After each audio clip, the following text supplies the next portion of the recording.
Welcome back, everyone, to the StarLadder and iLeague StarSeries Season 3, Day 6. I'm Noxious, and with me on the casting desk is, of course, Luminosity Gaming's LA, Paul Nemeth himself. How you doing, man?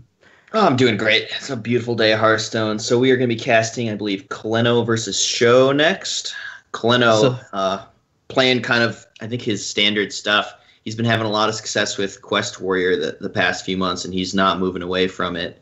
I remember at one point he's holding #1 legend on both the NA and EU servers, which is an incredible accomplishment when so many people are playing right now. You know, the Ungoro expansion has really breathed a lot of life into Hearthstone in general. Everyone's excited about the game. Everyone wants to play. It's a lot of fun. And that makes it really competitive and really tough to get that #1 spot on one server, let alone two at once. So that was kind of amazing. You can see why he's sticking to Quest Warrior. He's just very comfortable with it. Looking at the standings, though, Kolento and SjoW are at the very bottom of Group B at the moment. Neither of them has a win yet. So, good news. One of them's going to break the pattern here. Yeah, one of them's finally going to get that first win on the board. It's a little bit rough, when you're that low on score, especially on SjoW's side. Kolento still can salvage this to make it to the top of the group. But on SjoW's side, it's going to be tougher and tougher because I think 4 is the cutoff. 3 is the cutoff, and then you need a good tiebreaker. So if SjoW wins, loses this one, I think he's pretty much confirmed to be out. And that means that it's going to be kind of disheartening for him just having done so much effort preparing for these types of events and not making it through. On Kolento's side, this is a metagame where I'd say he's feeling at his best because, we're talking about a new card pool. He's a great deck builder. And there's a lot of discover type decks with value generation involved in. If you're giving Kolento a mid-range metagame, that's where he feels best. He's played control decks. He can play aggro. But the most he's ever played of general tournaments is when the metagame is very oriented towards value generation, and usually not a big fan of freeze mage type decks. So Kolento has the Druid, has the Shaman, has the Paladin with the Quest Rogue. So those decks definitely more on the mid-rangey side. And SjoW, Taunt Warrior, Control Paladin with Forbidden Healing, no Murlocs in that deck, and the Mage, which I believe is the Gunther Discover Mage. So fairly standard stuff from these guys. Yeah, and both players kind of banned sort of anti-slow or anti-control decks. They have pretty slow lineups. He's definitely nobody's smorking here, right? I mean, they'll go face, but it's not the game plan from the deck building part. Sure. Right? So Jade Druid and Quest Rogue both have extremely powerful endgames, infinite Jade Idols, spamming 1 mana 5/5s, and so you don't want to deal with that from the opponent. That's why they're banning those kind of things. Let's see. Does anything stand out as a weakness to you here? Because Conquest is about weaknesses, because you have to get a win with every deck. If you have a weak deck, it can lose 3 times and cost you the matchup. Do any of these decks stand out as weak to you? Maybe Quest Warrior? I'd say Quest Warrior, while bad, is a kind of an okay overall deck. The thing is, Kolento's playing mid-range Paladin, so Quest Warrior, yeah, not something you want here. The Druid's also a problem because it's a Jade deck, if I recall correctly, and that means the Jade just scales up and up and up, so you just fall behind. So the Shaman is still something you can beat, but the current lists of Shaman tend to go wide on board repeatedly, generate value through Spirit Echo. So even the Shaman matchup, what you're supposed to want to face off against, can sometimes be built to outvalue you. So I would give Kolento the edge in terms of lineup just because he gets to keep that Jade deck around. Just that on its own is a big deal, and he counters the Taunt Warrior pretty well with 2 out of 3. Yeah, I agree. I think Kolento has the lineup edge. He has the Quest Rogue and the Jade Druid. That's 2 decks that are pretty nasty against slower decks. SjoW only gets to ban 1 of them, so he gets to keep 1. And on the flip side, SjoW, not only is his Quest Warrior a little bit weak, but I wonder about the Mage as well. The Mage is going to get outvalued by something like a Jade Druid, but at the same time, so it's kind of stuck with the burn plan. But a burn plan works horribly against Jade Druid as well, because of Earthen Scales and Feral Rage. It's just too much healing. For a Mage to beat a Jade Druid, you want to be a Secret Mage so that you have those tempo plays, the early game minions getting you repetitive damage. That's the key to beating a Jade Druid. So if SjoW's Mage is like more of a Gunther Discover Mage, like you're saying, it doesn't have as much early minion game pressure from the Kirin Tor Mage being a 0 mana 4/3, or the Cabal Crystal Runner being a 0/2/4 mana 5/5. And without that repetitive minion damage, you don't really have a great game plan against Jade Druid. Yeah, and basically to sum it all up, I think Kolento's one weakness in the lineup is the Shaman. If anything gets farmed here, quote unquote, it would probably be the Shaman, whereas the one deck he just can't grasp a win with. Because against Mage, it can be kind of tough, given that you don't have enough healing to sustain yourself. and the warrior can also grab that win. You're not like hyper favored against anything. Elemental Shaman is probably okay against Control Paladin, given how much you're devolving. But you don't scale that nicely into the late game. You're looking for the Paladin to give you the opportunity to lock out the game, and I think SjoW's build is extremely good at removing boards. So yeah, we'll see if that Shaman can nail a win for Kolento, because that seems to me to be the one weakness of his lineup.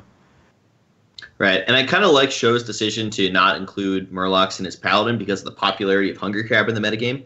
However, right, there's a lot of Hungry Crabs because Paladin's everywhere, and they're all running Hydrologist, and a lot of times much more than that, so the Hungry Crab is insane. And not only that, but you'll see a decent amount of token Druids running a Finja package, so that's even more value for the Hungry Crabs. And even we've seen RDU playing a Bloodlust token Shaman with a Murloc package in there as well, so that's even potentially once in a while you hit that third Murloc deck for your Hungry Crabs.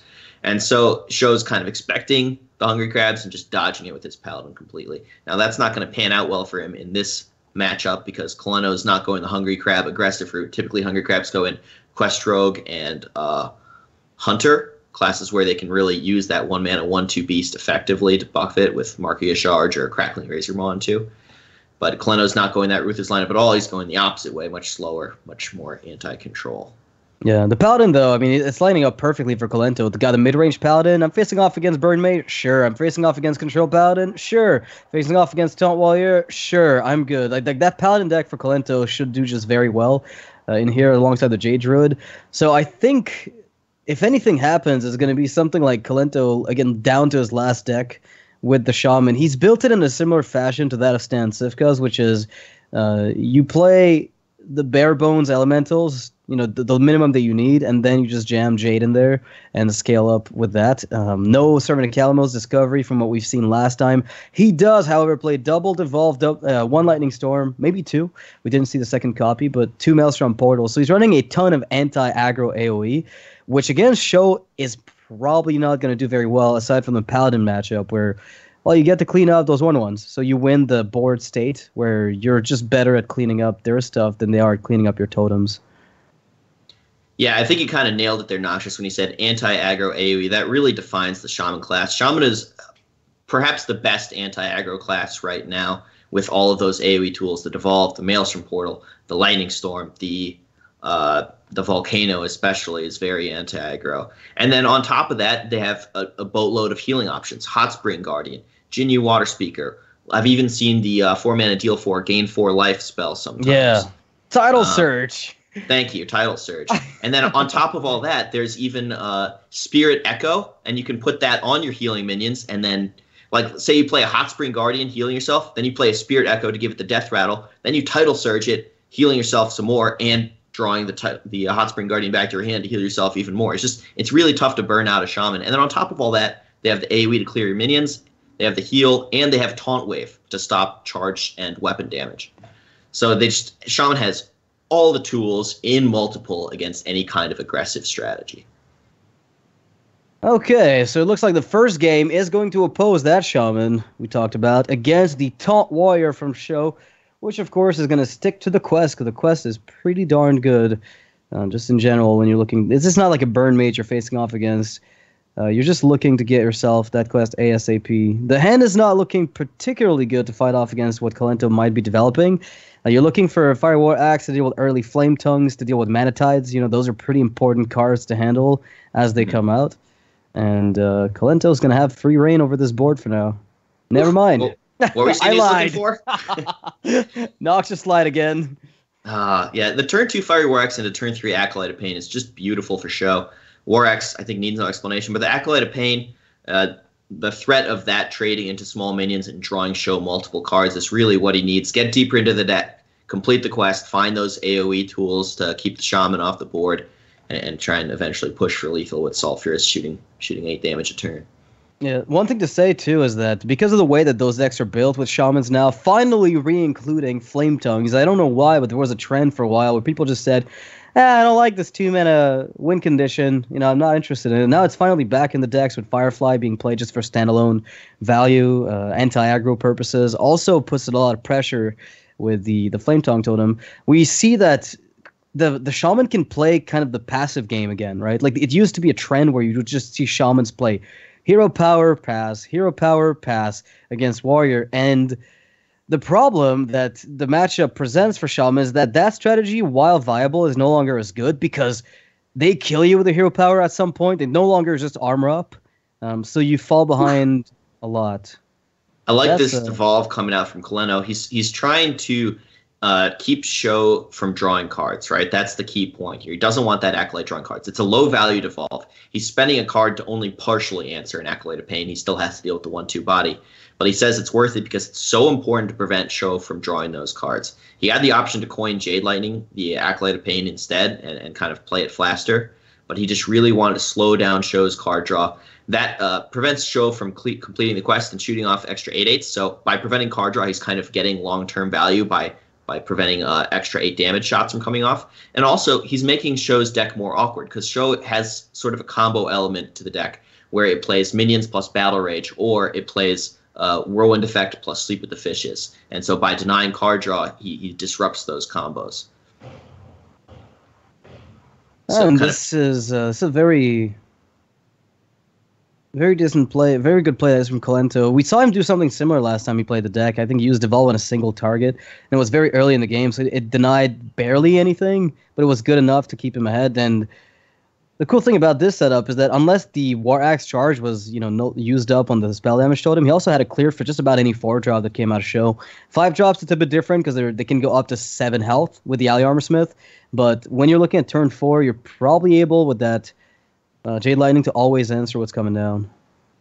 So SjoW leads with the Alley Armorsmith. He kind of wants to bait the Hex. He really doesn't want his Direhorn Hatchling hexed because then he doesn't get a beast in his deck for Curator to potentially draw the Direhorn Matriarch. So the Direhorn Hatchling is a great target for something like Hex or Devolve to deny potential Curator value. Okay, slight awkward moment for SjoW here. I mean, he does get to play the taunt minions, keep up the train. He can just take the value trades and play, the extra Direhorn Hatchling, or go for the Stonehill Defender if he wants to play it a bit slower, get more taunts and more flexibility, know where he's going with the future turns. I wouldn't necessarily mind that. So he's putting his weapon into the eye. Both players are kind of showing that they understand that SjoW's life total is not particularly relevant at this point in the match. That's not what the game hinges on, not SjoW's life total. That's why he's face tanking 5. That's why Kolento's not respecting the Alley Armorsmith. He's allowing it to gain an extra 2. Both players just kind of know the game's not about SjoW's life total. It's more about SjoW drawing cards, Kolento drawing cards. It's about value more than life total. It's not a life total race at this point. And when it does become a life total race, it could become more about Kolento's life total being pressured by SjoW's hero power. All right, so Kolento's got the option here. It's a pretty decent one of going for Flame Tongue, set up the trade, get the extra Jade Lightning value, on top of that. There's a Jade Lightning plus Maelstrom Portal, which is also really good. It cleans up the board completely, and it develops the extra Jade on it, plus the 1-drop, so that's super appealing. I kind of like the Jade Lightning Maelstrom. Okay. Kolento kind of wants to save this Devolve for something more crucial. Sure. Do you know if he's playing Bloodlust? Because Devolve Bloodlust can be an incredible damage spike. Devolve getting through multiple taunts and Bloodlusting all your minions for a surprise lethal out of nowhere. Yeah, I'm pretty sure he does. I think him and Stansifka were running a similar list. That is potentially insane. Yeah, Northshire Cleric is super busted in Shaman. If you ever pair it with that healing totem, you could be drawing cards. Not only is a 1/3 just extremely good off Maelstrom Portal, but it's a 1/3 with huge upside. That's one of the best 1-drops in the game. Now it shows, Kolento was considering not attacking to not give a Sleep with the Fishes? Or was there a little technical issue here? I don't know what happened that he didn't attack. It doesn't prevent Sleep with the Fishes, right? Did he already attack with that minion and I missed it? Or he couldn't? No, he had not attacked with a minion. Maybe he's trying to force his opponent to set up the Sleep with the Fishes by trading himself. Anyway, and sense. if he gets the healing totem. No, if he could have made this trade last turn, he just should have. It's just strictly correct. Yeah, did he? He shook his head. I think something happened. Might have been a lag spike or something. Who knows? Yeah, something EU. All right, so That's not healing totem. we might see the Devolve come out this turn. to deny the Matriarch Death Rattle, but it kind of seems like he's just going to save it because the trades are very efficient. Yeah, Kolento misses that Healing Totem to draw off Norsha Cleric, like you just said. Good point. It's a misplay. He should have responded. Clearly a misplay. He had a 1 in 4 chance to draw 2 cards in addition to strengthening his board presence. But he does pick up that Bloodlust. He's got a wide board, a Bloodlust in hand, and a Devolve to get through taunts. We could see lethal next turn. I don't think we will. Looks like a sleep. But we could technically, in a perfect world. You know, it's one of those scenarios where if there's absolutely no answer to anything, you're good to go. Well, in this case, if SjoW just played a bunch of taunts and didn't have removal that turn, the taunts get devolved and the Bloodlust comes out and. Yep, that's just it. But as is, it's 8 plus 12. The Bloodlust is 20 damage. Yeah. Yeah. I mean, I think you still have to commit because you've got 6 damage in hand from just the Ellies, and you've got recurring damage from whatever's on the board. Oh, that's a decent devolve. Oh, wow. Yeah, I mean, the devolve did 6 damage and debuffed the attack values. It was very strong there, even on just that was insane. Which is a testament to how strong the Cyclopean Horror pick was from SjoW. He knows his opponent's a Shaman is constantly flooding the board. And there's a very limited armor generation in the warrior deck at this point. Like the earlier versions of it tried to maximize it by including armor smiths with ally armor smiths, shield blocks, cycle. But as people have refined the deck more and more, they've again gone more and more for I put up the more taunts, the most taunts to get that quest completed early, and they rely on taunts as a way to battle for the board more so than playing the typical control warrior build. Now he's kind of in a bad spot. I think that Bloodlust from Kolento kind of showed expertise in the matchup and a familiarity with Quest Warrior. A lot of people might not have gone for the Bloodlust. It's very easy to save Bloodlust for when it's actually lethal. And it's not as obvious when you should just use it to push damage, saying, hey, 12 is enough out of this Bloodlust. Mm-hmm. If I try and save it, the Warrior might AoE my board later. It's probably not going to be this good again. And pushing the damage just kind of puts the Warrior in a tight spot. And the Tar Creeper here doing decent work, but so the Flame Tongue Totem gives... Also, I feel like he's close enough to lethal, but is that enough? 9, I think. 9. He's 1 mana off, I think. Am I wrong? Because he can't play Jade Claws with Fire, Ellie, and Flame Tongue.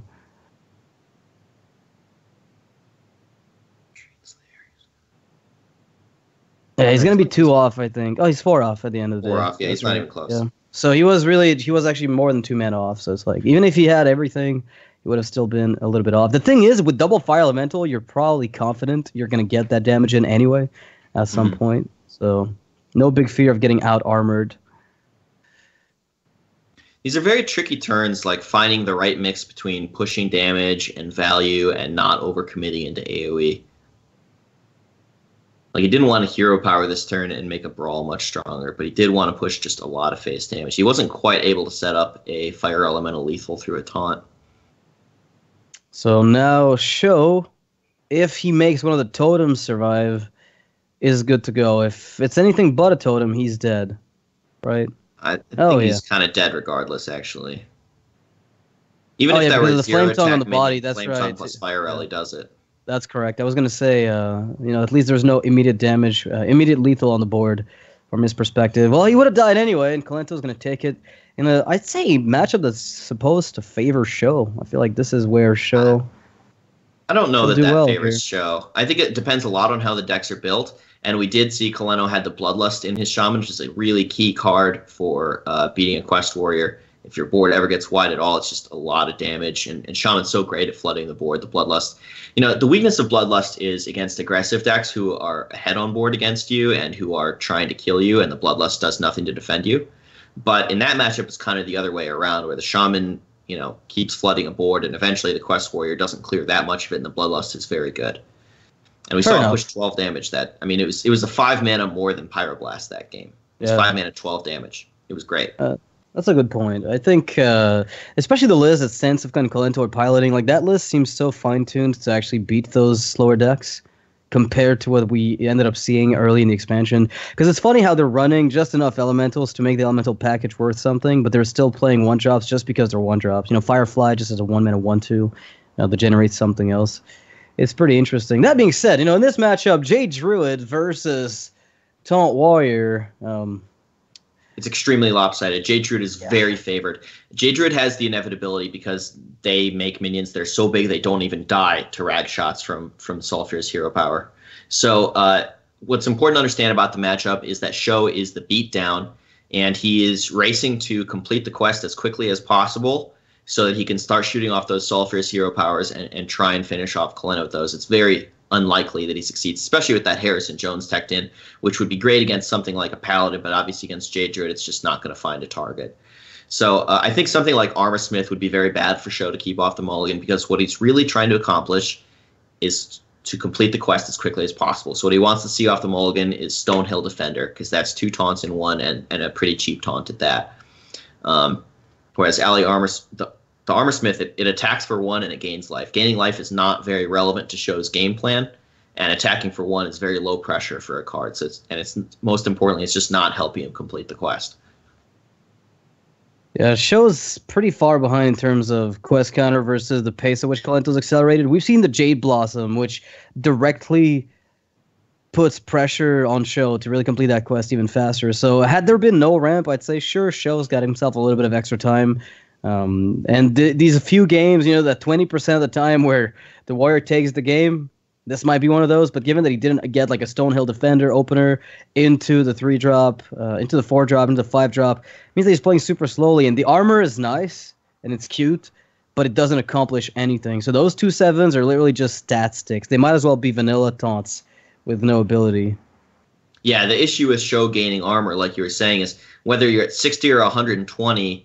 10-10 and 15-15 minions kill you pretty quick. It doesn't really change much. The key point is SjoW has to kill Kolento before Kolento gets to that super end game where he's drawn his deck, he's got gadgets in, and he's just, spamming Jade Idols every turn. There's just, at that point, it's just too late for SjoW to win.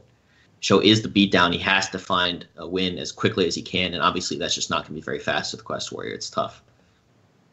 And SjoW here making sure that Kolento making sure that this 2-3 here cannot get a trade while surviving after this point. 4-5 is interesting because the combination of these 2 Jade Behemoths together kills the 2 7s on their own.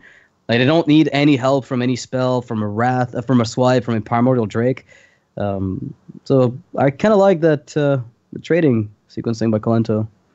So key things to watch for here are SjoW's quest counter. He's ticking it up with the Stonehill Defender and looking to tick it up even further. And on the flip side, Kolento's really looking for card draw. He's got 7 cards in hand, but 0 card draw and a total of 1 Jade minion. So Kolento's hand is actually very vulnerable to potentially fizzling out. And Kolento's going to be playing it slow and kind of maximizing value out of his cards while he tries to save those innervates for a Gadgetzan Auctioneer. Yeah, to get that maximum cycle, get the Jade Idols in the deck, then shuffle them in, and then shuffle them out by just drawing infinitely. It's gonna get kind of hairy for SjoW. I think around, like, on average, it's when the Jade Idols are shuffled that it gets complicated. Before that, you can fight for board. Your brawls have value. It's when the infinite cycle begins that you have no chance of catching up.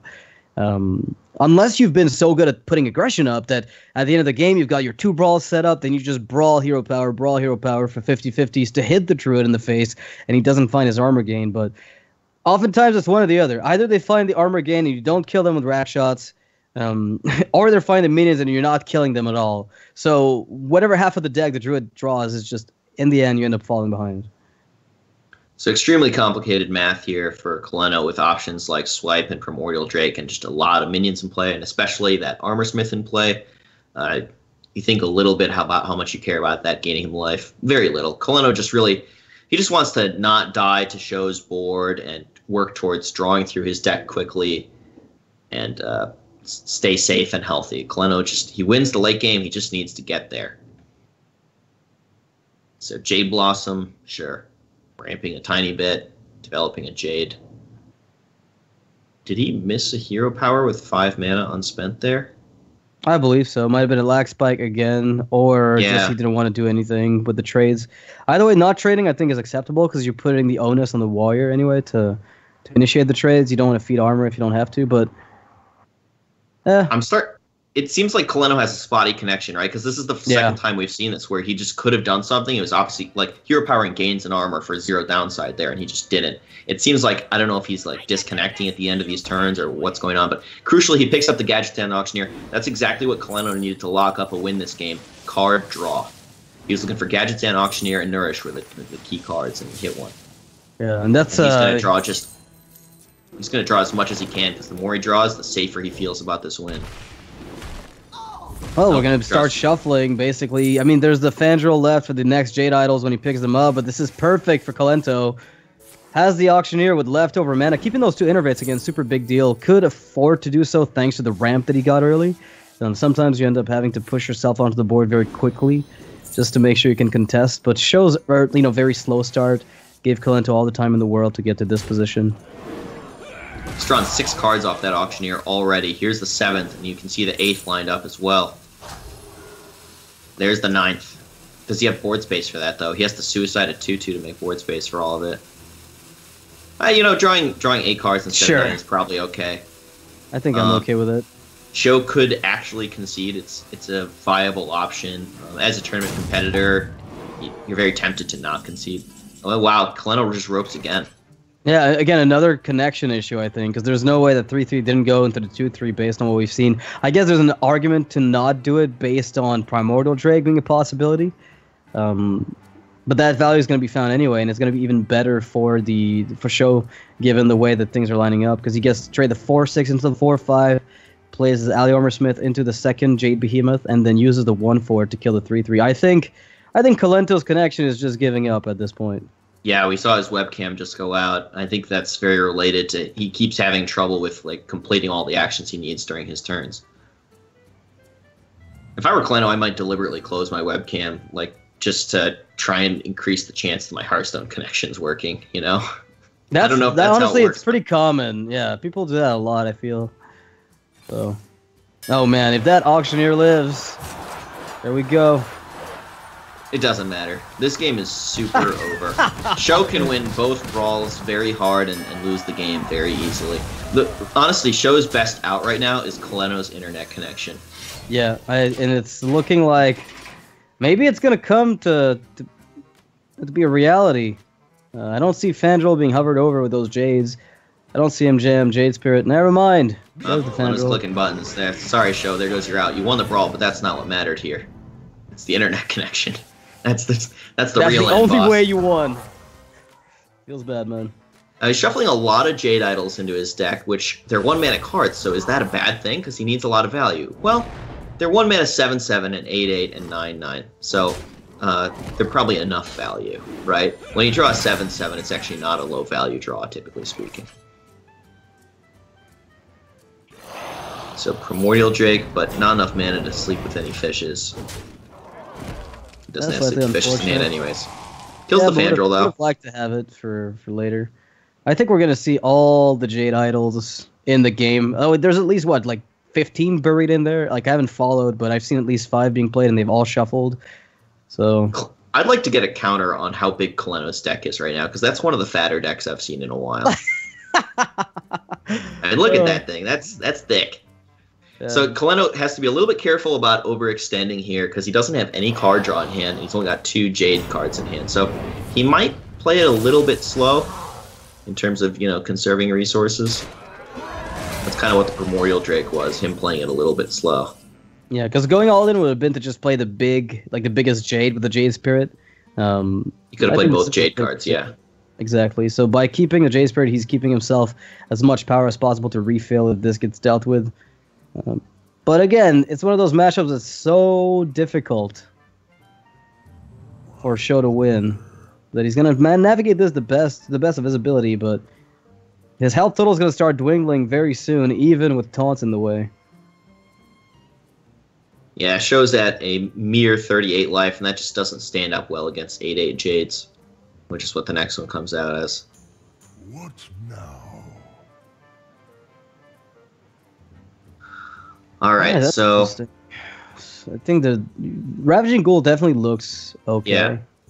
Given that that's the most value you will extract from it, probably this game. Setting up the 5/5 Bloodhoof, possibly. could Primordial Kinda Drake weak to instead. swipe, It's kind of though. like a Ravaging Ghoul, but it works towards the quest. Yeah. Otherwise, you'd have to play like Ravaging Ghoul with Brave in order to make that quest completion happen a little bit faster. So it shows Values the 6 health on the total. quest. Oh man. Yeah, Kolento double picks swipe looks really sweet. Sure. Yeah, he's not going to need swipe to catch up on board. He's doing just fine on tempo. Does he commit the Jade Idol here? He does. There's a second Brawl. He's not really concerned with Sleep with the Fishes. The Brawl is not bad. Like, no matter what wins, it's alright. SjoW might be in such a position. Quest, right? If he wants Yes, to. he completes it this turn. And he might forego shooting off a Rag Shot this turn. He might just try to win the Brawl this turn. If he completes the quest, he doesn't have mana to play anything besides Sulphurous and Hero Power. But here's what's interesting: like he's got the Ghoul and he's got the Slam and the Execute, which all like if you mix them together with a Rag Shot, if they hit a minion, you can kill that minion. So if Kolento is just drawing one Jade Idol per turn and doesn't find any cycle or finds a weak draw, which there's a lot of in the deck, right? A lot of minions that do very little. At this point, you might be able to just close out the game with the Rag Shot. Because Kolento is forced to go all in, and whenever you want to diminish the size of the Jade board, you just Brawl, reset it, and you can see that, you know, the 9/9 gets dealt with Rag Shot plus Ghoul. The 10/10 gets dealt with Slam plus Rag Shot, and then the 11/11 gets dealt with Execute. Like, all those little things together amount to a few more turns for SjoW. I think Kolento still has 2 Wild Growths in his deck for that Gadget Den Auctioneer, but also just has about 1 million Jade Idols that are pretty decent. Yeah. Maybe hold on to that Gadget as long as possible. There's really no rush to playing that guy out. So now SjoW's going to ask himself, do I try to win this Brawl here? Do I like Stonehill first and Brawl? Am I that far behind that I need to try and get lucky? Or he says, no. I can take a little bit of a slower line, hope Kolento doesn't have card draw, and maybe just eke it out with this Hero Power, because he has such a large hand. And this can be the Hero Power that kills the full board, and that is not going to be it. It's going to go face. Nope.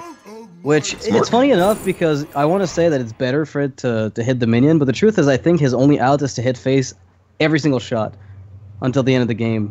And rely on Execute to maybe stop this, play the taunts to stall the J so they never connect. Mm-hmm. So that might be the only way he gets out of this. I liked hitting the minion that one turn, but I like what you're saying about just needing to smork it out, because, boy, this Gadget Sand is going to run out of control, potentially. Okay, that's a full armor gain on Kolento's side, but more importantly, for SjoW, it's not another Jade. Yeah, the Brawl's gone. Yeah. There's no Brawls left, so Kolento knows he's good. Like, the only AoE that could potentially come out from SjoW would be Sleep with the Fishes, and that's just not enough damage against how high health Kolento's Jades are getting. So you could slam the 10/10. So if you slam the Gadison and you play the Drake, you're not really anywhere near fixing the situation. So if you Hero Power first, you can hit the 10/10, then slam without the draw, then Execute, and then play the Bloodhoof Brave. But then if he picks up another Jade Idol, that Gadison goes off again, and you're never quite done. I like starting with Slam on the 10/10 to set up the Hero Power killing it, having drawn a card off Slam. Yeah. I like Slam, then Hero Power. That's what I'm think I thinking like here. that better. And then you're probably following that up with an Execute. And then you'll have 4 mana for like a Bloodhoof Brave. And it's not going to end up well, but it's kind of the best thing you can do, right? Yeah, it's the best it's going to end up. If it's going to end up anywhere near, you know, stabilization point. And he's going to go for that Drake. Doesn't want to let the cycles happen, so he's going to counter that second Execute. Oh, he's already played one, I believe, right? So I think this is the last Execute in the deck. Good thing you killed that Gadgeton Auctioneer. Smart choice, SjoW. You're getting rewarded for it, because there's another spell picked up by Kolento. A lot of those Jade Idols. So 10, 13, 14 damage here. 4 off lethal for Kolento. He already played 2 swipes and at least 1 Feral Rage, so the odds of him picking up lethal there is very low. But the odds of him setting up lethal are 100%. And it's tough to stop these lethals.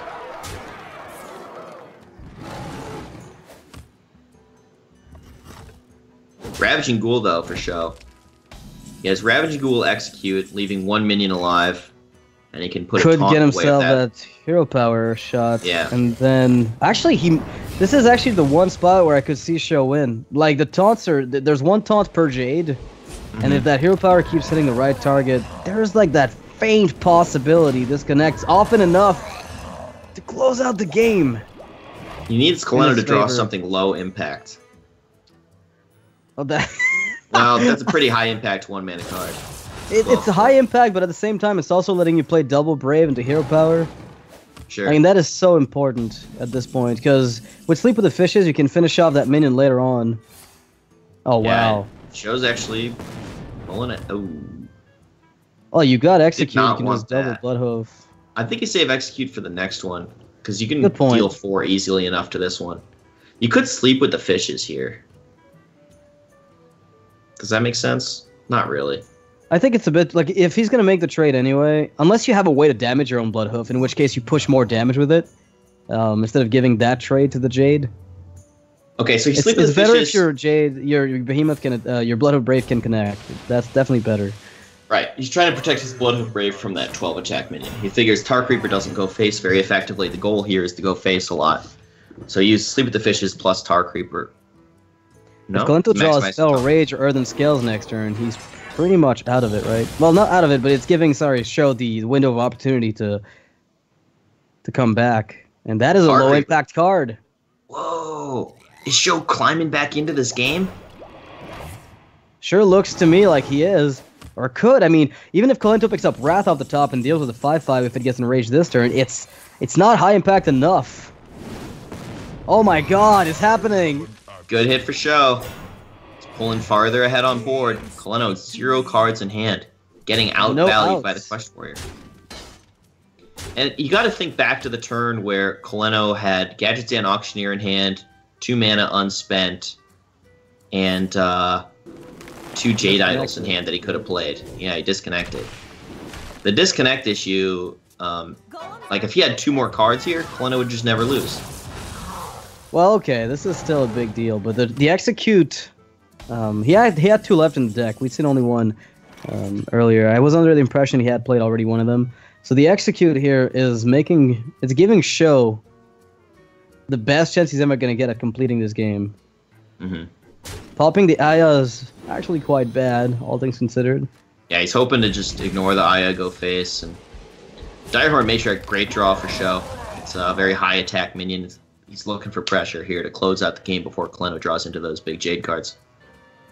I really wonder if these disconnects had much of an impact on the game, because Kolento ended up forsaking some decent trades on board.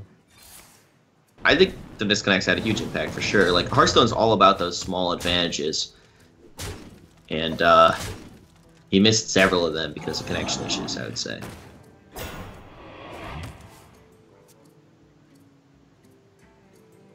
Feral Rage, a disaster of a draw for Kolento.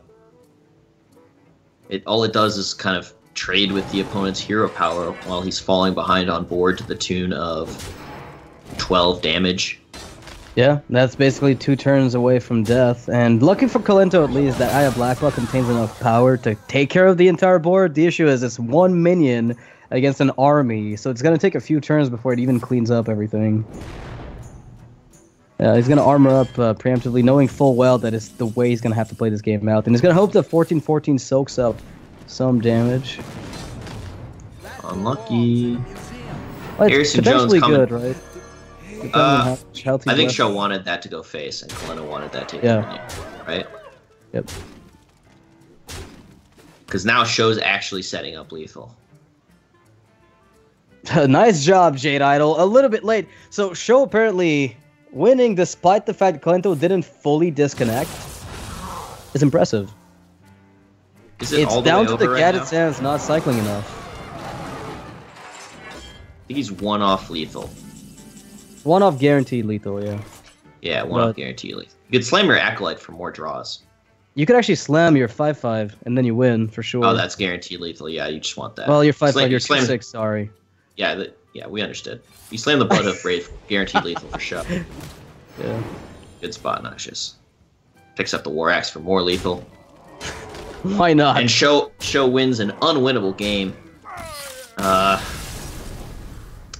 That's a feels bad moment for Kolento. Get some Monka S in chat. Yeah, I feel like we need some some feels bad man in that chat, because that was a match that I did not anticipate Kolento would get blown out of, and it really came down to the fact that his Gadgetzan did not get to do what he wanted them to. Like, he played the second one maybe a bit early, didn't have any enough spells to really capitalize on it. So I think maybe holding on to it until he found another spell to keep the chain going more reliably could have been better. But seeing that the brawl hadn't been played yet, to be fair, the second brawl, it was probably good timing. SjoW with a decision at some point to go for Slam Drake to kill that auctioneer really brought him back into the game. Yeah, I know. I like Kolento's use of that second auctioneer. Just kind of like you said, because the brawl had been used, it's time to just go and hope there's enough. The damage started to become relevant to where SjoW did have to react to how low his life total was. So that tempo from using Gadget immediately kind of translated into value, and it could have drawn more as well.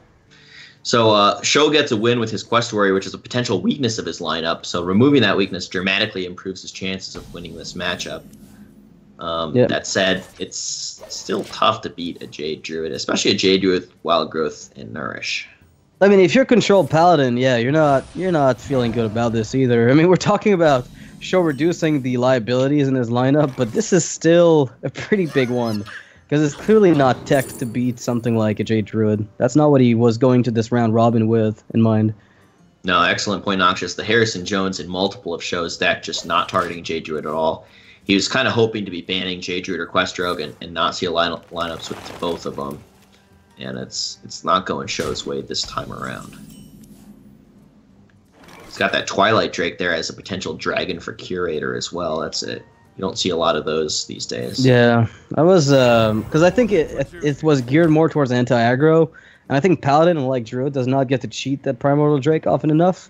So what they end up doing is they try to just get a lower curve dragon to just weave in at the top end naturally. I mean, during the early game, that is, naturally. It's an interesting choice. I'm not sure how much of the Twilight Drake I expect to see in the future. The Twilight Drake's pretty good for him here. The Hydrologist into Hero Power line of play, maintaining SjoW's hand size, allowing the Twilight Drake to be a 4-mana 4/7, which is quite powerful. And it's the style of thing you need to beat a Jade Druid, which is a big early minion. Applying pressure, being hard for Jade Druid to remove. It's not the greatest way to do that. The greatest way, obviously, would be just like the Murloc package is much stronger pressure on the Jade Druid, but you know, it's the best his deck can muster, so. And swipe, killing a couple minions. Still pretty good. The Twilight Drake did a lot of work for SjoW. Right, this is one of these spots where you're really happy to have it. It's so good, in fact, that it lets you play Harrison Jones for tempo, and you're okay with it. That's how good this Twilight Drake has been. Really setting up nicely for that follow-up. Although Kolento, is not lacking really. I mean, his Jade Train is clearly on the low side of things, but he's got enough in hand to keep the aggression at bay from that control Paladin. At some point, the aggression's going to stop, and then you'll be fine. Well, so SjoW's got Spikeridge Steed this turn. Next turn, he has Repentance setting up for the Primordial Drake turn into a Tyrion. The Repentance might look like a redemption on Tyrion. Not as much considering the Twilight Drake that is there. That's a Wrath that's a few turns too late. That Drake once had 3 health. Yeah. Once upon a time. And the Auctioneer pickup is insane, though. Like, that's got to be... Thing is, without shuffled Jays, it's clearly a lot worse, is one of the issues I could see come up here. I mean, Gadget double innervate's just always a good time. Kolento's very happy to see that Gadget's an Auctioneer. It really shores up the weakness of his hand of having double innervate and nothing to do with it. All of a sudden, the weakness became a strength. So SjoW looking for a way to apply maximum pressure. Stonehill Defender can find Sunkeeper Tarim, which is great against the spam with large Jades down the road, and he hits it. So that's amazing. This is amazing. Things going SjoW's way here in this control matchup against the Jade, which is usually not where you want to be, but he seems to find what he needs.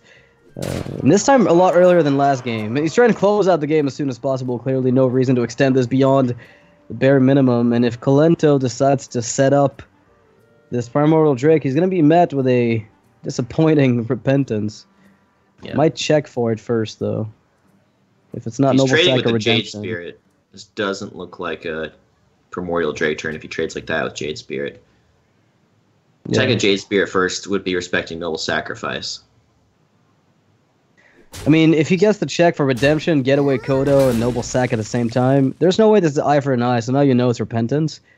So you've basically checked every option, and you cannot afford playing a Drake into this, so you are really down to that Jade Behemoth, which is okay, but... So you're dead to True Silver and Consec, right? Almost? You're like one off of death? Nah, that would be lethal. Exact lethal. It's 7 plus 6, but... Oh yeah, the 1/1 connects, that's right. So the 3/1 doesn't trade. So that's going to be game in favor of SjoW again. And that's insane. I can't even... Jade Druid just losing 2 games that you kind of thought Kolento was going to win, but SjoW finding a way. The first game, he outvalued the Jade Druid by running the Jade Druid out of cards. The second game, he just smorked it down. You know what? I'm looking at this Twilight Drake now, and I just want to... I'm thinking back on it, and I feel like maybe it makes more sense than I thought, because it is a high health minion on 4. So your turn 5, you trade with it. Turn 6, it's perfectly available for your Spiker Steeds. Because I think this specific deck, the Control Paladin, might be lacking in targets early game. You know, it's not something where you're populating the board with a bunch of stuff, so there's always a Spiker Steed target left over.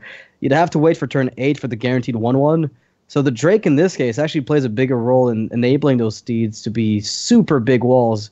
More than I had anticipated, so definitely a card that I'm going to revisit in the future. All right, round 3 for Jade Druid. I would argue it's the strongest deck in Kolento's lineup for this matchup, and it is 0-2. 3rd time's the charm? This is insane. And again, SjoW has that weapon destruction tech, and again, not good against Jade Druid, but maybe he just wins again. Anyway, it's just tempos out. I mean, if he tempos out a Jade Druid with Burn Mage again, I mean, this would be completely insane. This time, no Mana Worm, there is no Apprentice, no Arcanologist, nothing. So this is low tempo for SjoW. And this might be just what Kolento needed to, I can't believe I'm saying this, but finally get a game with the Jade Druid against the control lineup. This is completely unreal. There is that Medivh in SjoW's hand, crucially, which is a huge tempo swing in the late game. I don't recall seeing any weapon destruction from Kolento's list. We've seen Tar Creeper, maybe Curator as tech slots. I don't remember seeing any weapon destruction out of Kolento. No, not in this one. Yeah, so the RTS for Medivh sticks around. I think we've seen Ooze in that deck, but that's about it. So no Harrison Jones. Just the simple Ooze. And Shadow Visions is interesting. Yeah, Mage spells are powerful, but Greater Arcane Missiles is kind of a big spell you could play with Medivh. I kind of like the Shadow Visions better. It's an extra Ice Block. I'll take it. Tell me about the Ice Block secret you're playing. Yeah. Kind of cool with that. But that Innervate play on the Jade Behemoth after the Wild Growth is going to put Kolento further enough ahead that SjoW's going to be playing reactive from here on out. And that basically gives every Jade card in Kolento's deck even more power, because as you're reacting to the ones already there, the follow-up just makes it so you're always one step behind them. It's kind of clunky that way. So SjoW trying to play for board here with Frostbolt, playing clear the taunt and push 3 face damage. He knows he's going to have to kill this Jade Druid. The inevitability very much favors the Jade Druid. And Kolento ramping his mana, ramping his Jade, and putting a taunt in play all together on, what was that, turn 5 of his? Yep. Thanks to the ramp, ends up being a little bit further ahead. And now, no secret for SjoW, so that Valet is completely dead until the next turn. But the good thing is it's going to be available on turn 6. Well, maybe not with that Ice Barrier. But it would have been available on turn 6, possibly, where you have nothing but to set up for Flame Strike, which is pretty sweet. So SjoW could go Shadow Visions here, so the next turn he has the option of Ice Barrier plus Valet. Yeah, and if you don't get the Ice Block, there's always Glyph, likely. I mean, you might take another AoE if you have another one. Another Firelands Portal, for instance, is fantastic. Well, you've got everything you want. Those are the options. This has to be the tough... Yeah, this is the toughest one, I think. I don't like Ice Block for an extra turn, because Jade Druid isn't really pressuring your life total much in this matchup. Yeah. So he takes Firelands Portal for extra burn, extra tempo. I think that's a great decision. I think if you took Primordial Glyph, you'd probably be looking for something like a Firelands Portal. Yeah, getting ahead on board against Jade Druid is the goal. Yeah. It's kind of mini Medivh, right? So there you go. If Medivh is a good card, then Firelands Portal is completely bonkers. Well, Earthen Scale is going to be played here just to cycle, finally get some more of these Jades, because at 2-2, we're not looking at the most threatening Jades, and this game has to end, rather quickly. Protecting against Frostbolt with that Earthen Scales on the Gadgetzan. He's going to force a Fireball, since we're too early for the Firelands portal. Look at all these Firelands portals. 3 in hand plus a Medivh. But the issue is, what do you do about this gadget? Is that just going to win the game? Right now, it looks like it might, based on the hand size. I mean, the hand texture. But if Kolento doesn't pick up any spells, which is bloody unlikely, but if he doesn't pick up any spells, then sure, that Gadgetzan doesn't win the game. But he draws so much. I mean, it's already getting 2 more. It seems like too much. SjoW just looks at the position and shakes his head. Best he can do is try and set up for a Flame Strike next turn, I guess. He's going to try to mitigate damage here. Okay, interesting. Setting up for a Firelands portal. Yeah, on the Auctioneer. Oh, he could go full gadget. No. One gadget's probably better, right? You draw more cards this way. Yeah, I played Priest. Never go full whatever draws cards. I've learned my lesson. Yeah, that's a fun game. I know that one. I mean, I guess there's this weird world where you need to do so. With only Jade Idols, I'd be like, sure, just cycle everything. But look at that. Shuffling it up, right? Or, yeah, just shuffling. Gain 8, because he knows he's not trying to race SjoW down. He's trying to get out of range of kill it to protect your guys. Yeah, then SjoW's just going to scoop it like, okay, we're done here. He knows where this is headed. Over. Oh, all right. Jade puts a point on the board. Took forever, but finally got there. And we're going to Game 5. Kolento's Paladin against SjoW's Mage. So let's see. Some key things to watch out for in this matchup are Paladin picking Eye for an Eye off of Hydrologist, and then not playing the Eye for an Eye until you set the Mage down to 1 life. That way, the Mage can't deal any damage without killing themselves. They have to find a defensive Alexstrasza, or get a barrier to go off or something wacky. So it can be sort of a semi-lethal setup of set the Mage to 1 and then Eye for an Eye to kind of play around the ice blocks.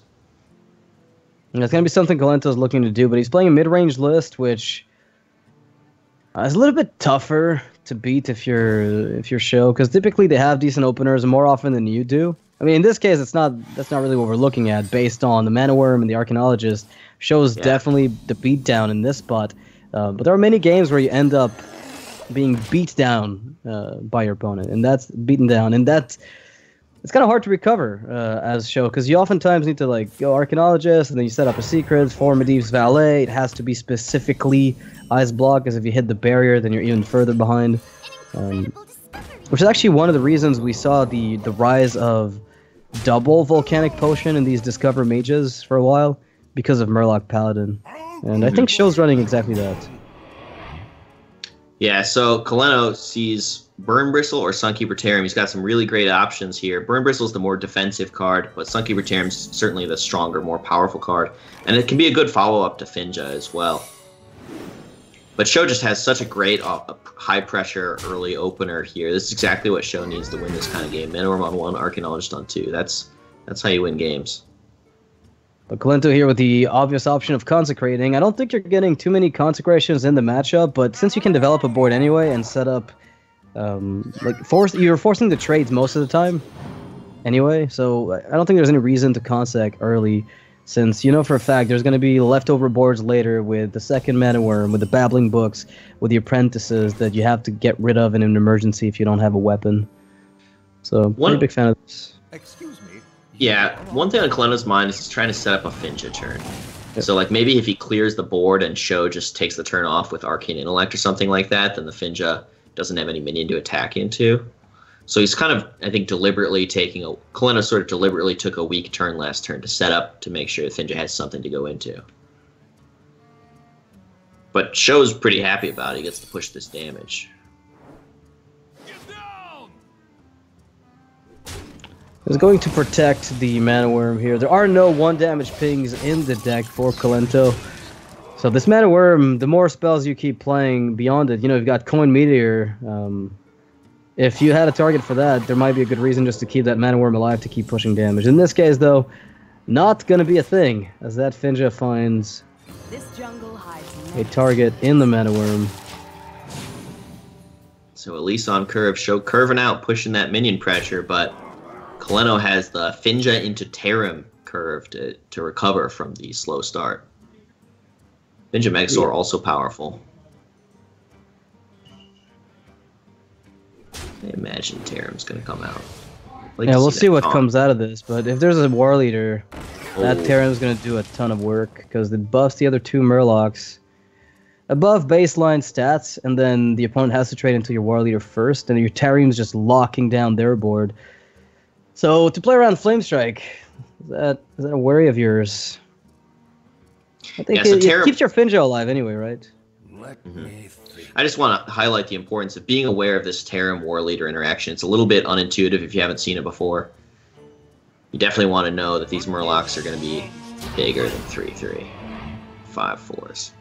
Yeah, they get the buff from the War Leader applied to them afterwards because it is an aura, so it's not like a permanent buff. It's just, as long as the War Leader is active, this buff is going to get applied on whatever the base stats of the Murlocs is. And that's going to be a fantastic Flame Strike, though, for SjoW. Definitely looking for that value. Had the coin last turn. And was waiting for this. But this double Volcanic Potion... Yeah, we're looking for burn here. We want to close out this game, please. Yeah, so what you're saying is SjoW has the wrong kind of hand here. His hand is all defensive options. 3 AoE removal tools and some weapon destruction that gains life.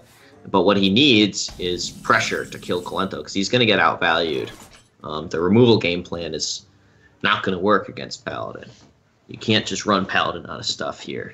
You need to have stuff of your own to accomplish something, and SjoW just doesn't have that. Fireland's Portal is the kind of card he needs, but what can he even hit off of that? Maybe he Meteors to get through the Curator and just hope there's no 8-drops.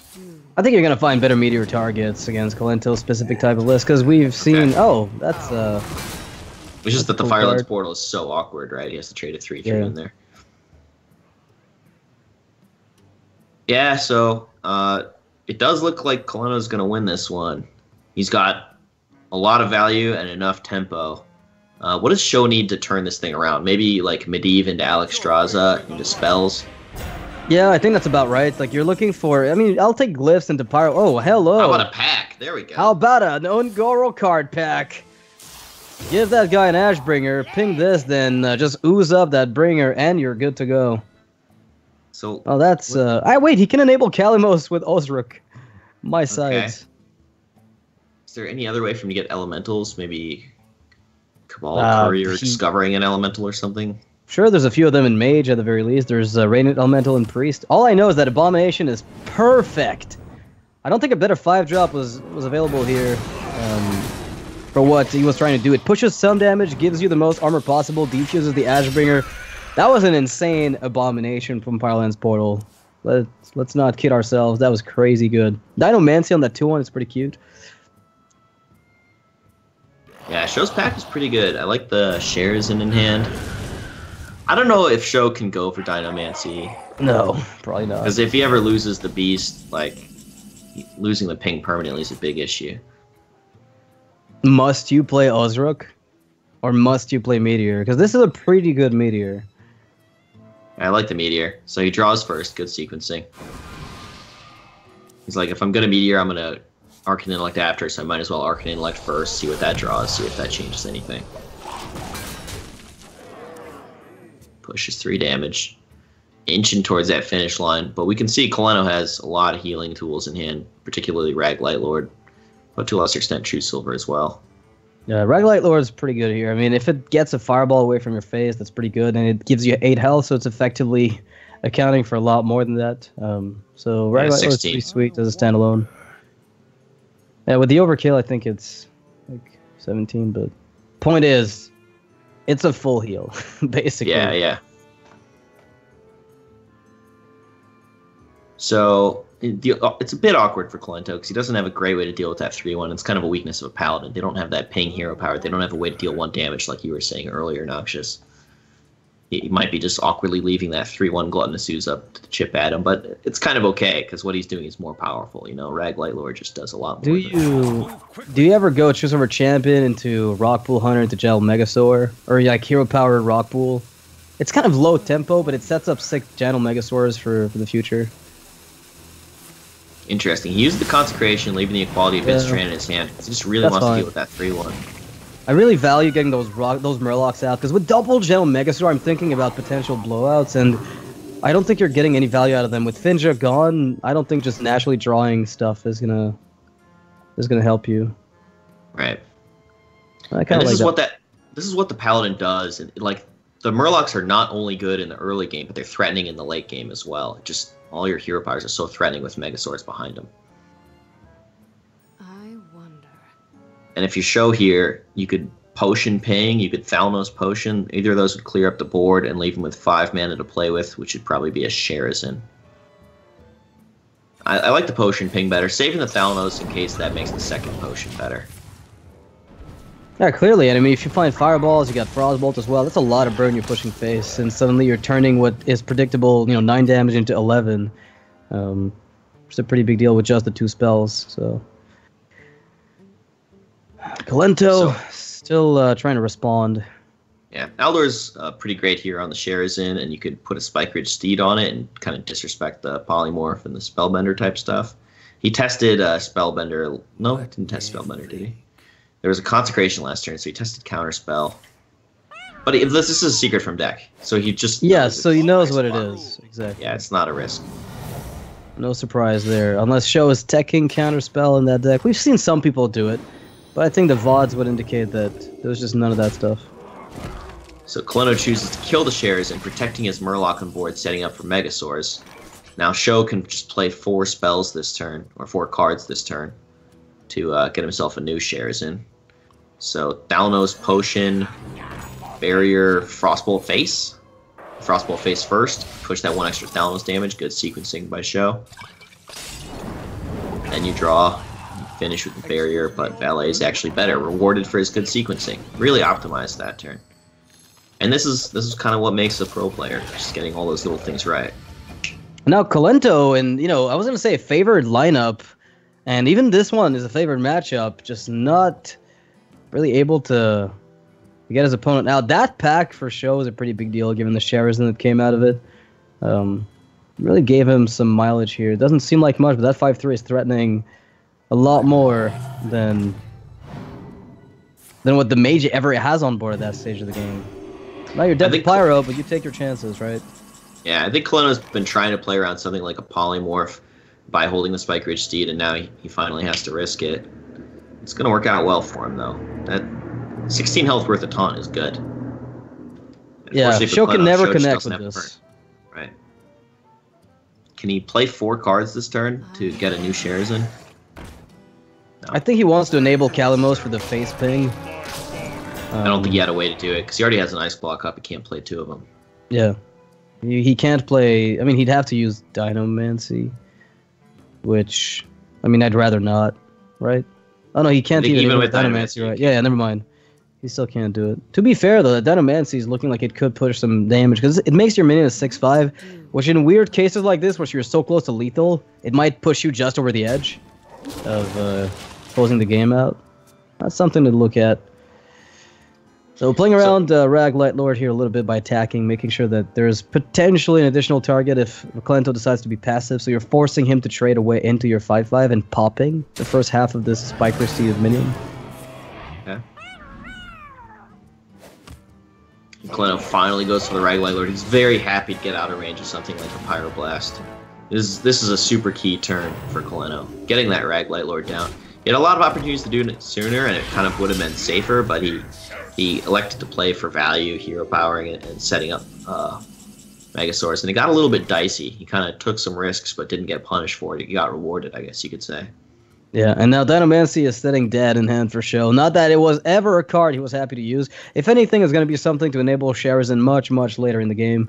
As of right now, there's Kalamos that can deal 6 to face, sets up a Pyroblast quite nicely. The issue is you have to kill that 8/8 Rag. So there's the ping play where you just offer a trade with Kalamos, I guess.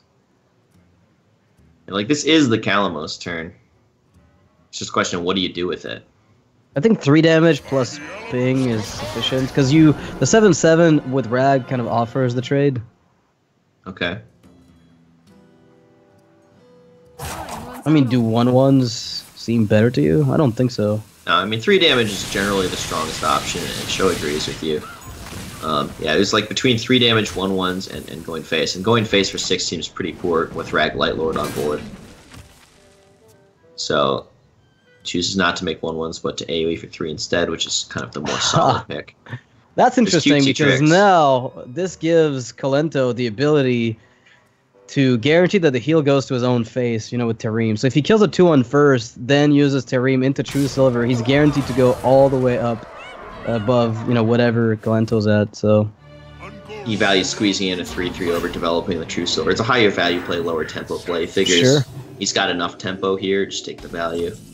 So that was a really good play, really good timing for that Tareem, because, the only way you lose this is if the 7/7 does something and your Rag doesn't heal you. So Yeah, and SjoW's now looking at this Rag Lightlord and thinking, I